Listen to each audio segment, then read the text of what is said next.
After a period of relative democratic stability in Africa, military coups are on the rise and have sent shockwaves through the continent. The takeover in Gabon on Wednesday, August the 30th, is the latest in a string of coups that have taken place in recent years. This development comes amid the move to resolve the crisis in Niger Republic following the removal of democratically elected President Mohamed Bazoum. Our correspondent, Ms. Ladigun, tells us more in this report. Africa has witnessed 8 coups in the last 3 years, with the latest military takeover announced in Gabon early on Wednesday, just a month after a military intervention in Niger ousted democratically elected President Mohamed Bazoum.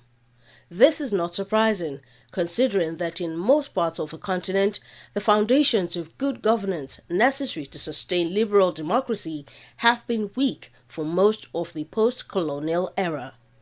Global affairs analysts believe that the coups are a reaction to a democratic system which has assumed an autocratic nature. Nobody supports military coup, and like I have always maintained, it's an aberration to democracy. But nobody also no reasonable person also would tolerate the misgovernance that has gone on in the African continent for so long. And so I think it is sad that this is happening, but it is not without its cause.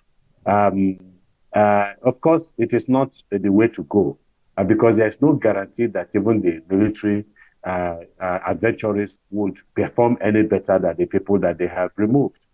But it is also clear that what we have seen after decades of civilian governance in the continent has been misery, poverty, insecurity, incompetence. There are some so-called democratically elected leaders who act more autocratically than even the military. And when it happens that way, they have no option.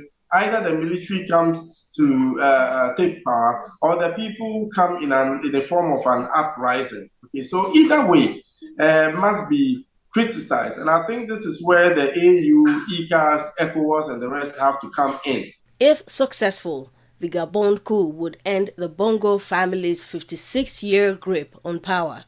The ousted President Ali Bongo, who came to power after the death of his father in 2009, won a third term in an election which the opposition argued was heavily flawed.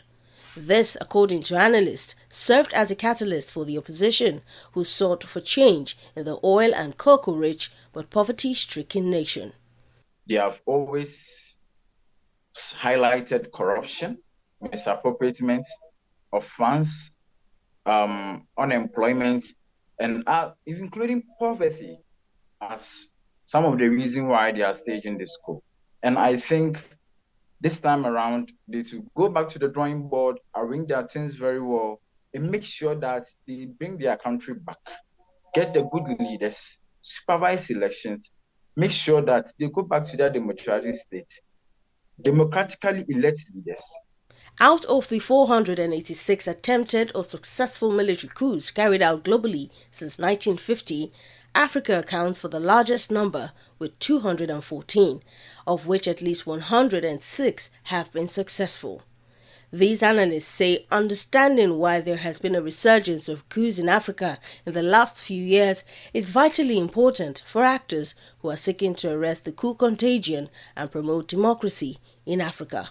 We don't have to wait for the coups to happen. We have to take drastic measures, ensure that all the protocols, the articles, and the mechanisms are fully adhered to by member states. There is an early warning mechanism also.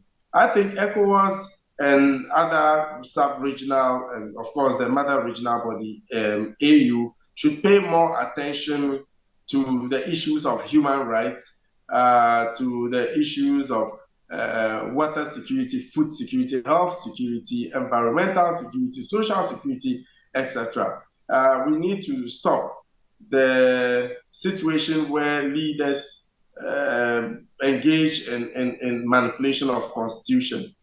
Since the coup in Gabon, ECOWAS chairman President Bola Tinubu has assured that he is watching developments very closely and engaging with other heads of state within the African Union to decide on the next steps forward. Simisola Digun, TV 360 News.